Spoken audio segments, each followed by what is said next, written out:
আরে বাহ, আজকে তুমি এত তাড়াতাড়ি বিছানায় চলে এসেছো, কি ব্যাপার? খুব রোমান্টিক মুডে আছো নাকি? আরে লিপি, তুমি এখানে কি করছো? আর তুমি সামিয়ার কাপড় কেন পরেছো? কোনো ব্যাপার না, আপনি আমাকে সামিয়া ভাবতে পারেন। আরে তোমাকে কিভাবে সামিয়া ভাবতে পারি? তুমি তো লিপি। আচ্ছা যাই হোক, সামিয়া কোথায়? ও তো একটু বাইরে গিয়েছে, আসতে বিকেল হয়ে যাবে, ততক্ষণ আমি আপনার খেয়াল রাখবো। কেন তুমি আমার খেয়াল রাখবে কেন? আরে আমি তো তোমার খেয়াল রাখবো, কারণ তুমি আমাদের বাসায় মেহমান হয়ে এসেছো। আর তুমি কখন এসেছো?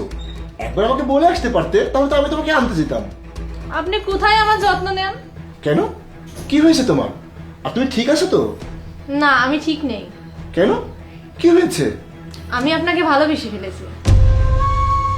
আরে ক্রেজি, তুমি সব কি বলছো? আর তুমি কি সজ্ঞানে আছো? হ্যাঁ, আমি সবকিছু জেনে ভালোবেসেছি। আরে কি বলছো কি তুমি? আমি তোমাকে কখনোই ওইসব চোখে দেখিনি। আমি তো তোমাকে সবসময় আমার বোনের চোখে দেখি। তুমি সামিয়ার বোন, তার মানে তো তুমি আমারও বোন। কি আর করা যাবে বলুন, ভালোবাসা কি এইসব দেখে শুনে হয় নাকি? তাহলে এতদিন যখন দেখেন নাই, এখন দেখেন। দুনিয়ার প্রত্যেকটা দুলাভাই তার শালির পিছনে ঘুরঘুর করে, আর এদিকে আমি আপনার পিছনে দৌড়াচ্ছি আর আপনি আমাকে দেখে পালাচ্ছেন।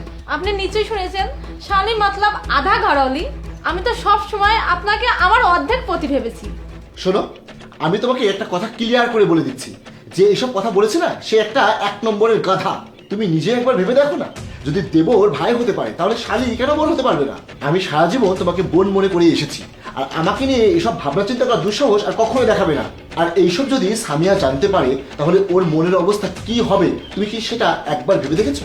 ও তোমার সম্পর্কে কি ভাববে বলো তো? ও ভাববে যে যেই বোনকে আমি এত ভালোবাসি, আমার ঘরে রাখি, সে কিনা আমার সংসার ভাঙতে যাচ্ছে। একটু নিজের মাথাটা খাটাও, একটু হুঁশে ফিরে এসো।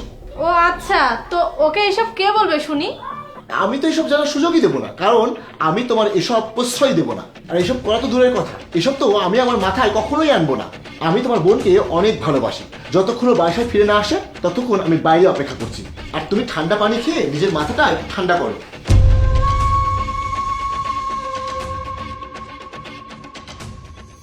দেখেছিস জাহিদ আমার প্রতি কত লয়াল, ও শুধু আমাকে ভালোবাসে। হ্যাঁ, সেটা তো দেখলাম, ও তোমাকে কতটা ভালোবাসে। হ্যাঁ, আমি তো এটা জানতাম। আর তাছাড়া এইসব দেখে আমি অনেক খুশি হয়েছি। হ্যাঁ চল, এবার তাড়াতাড়ি বাইরে যাই, তা না হলেও আমাদের সন্দেহ করবে। হ্যাঁ চলো। জাহিদ, সামিয়া, তুমি? লিপি তো বলছিল তুমি বাইরে গিয়েছো, তাহলে তুমি বাসায় আসলে কিভাবে? হ্যাঁ আমি তো এখানে সকাল থেকে আছি। ভেতরে যা কিছু হয়েছে আমি নিজে চোখে দেখেছি, নিজে কানে শুনেছি। মানে আমি তো কিছুই বুঝলাম না। আচ্ছা থামো, আমি তোমাকে বুঝিয়ে বলছি। সকালে লিপি এসে আমাকে বলল, ওর বান্ধবীর হাজবেন্ড নাকি ওর বান্ধবীর ছোট বোনকে নিয়ে পালিয়ে গিয়েছে। লিপির কথা হচ্ছে সব ছেলেরা নাকি একরকম হয়। তাই আমি ওকে ওর কথার প্রমাণটা দিয়ে দিলাম যে আমার বার মোটে এমন না, এটা ছোট্ট একটা টেস্ট ছিল মাত্র। সামিয়া, সিরিয়াসলি তুমি অন্য একজনকে বিশ্বাস করাতে গিয়ে আমাদের সম্পর্কটাকে এভাবে তুচ্ছ বানালে? আরে জাহিদ, এমন কিছু না, আসলে এটা ছোটখাটো একটা মজা ছিল। লিপি মানতে ছিল না এই জন্য। আর তাছাড়া আমার তো তোমার উপরে পুরোপুরি বিশ্বাসটা আছে। এটা মজা?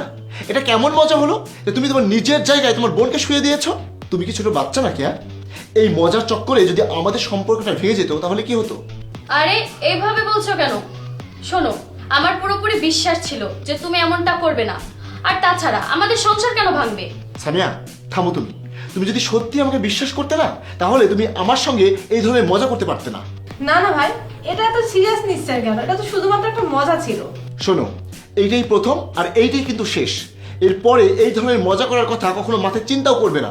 ঠিক আছে, আমি প্রমিস করছি, এবারের মতো ক্ষমা করে দাও। আর তুমি দিন দিন অনেক শয়তান হয়ে যাচ্ছ। যাও, নিজের পড়াশোনায় মন দাও। সরি। খাবারের কিছু আছে? হ্যাঁ তুমি বসো, আমি খাবার দিচ্ছি। হ্যাঁ হ্যাঁ, তাড়াতাড়ি দাও, খুব ক্ষুধা লেগেছে।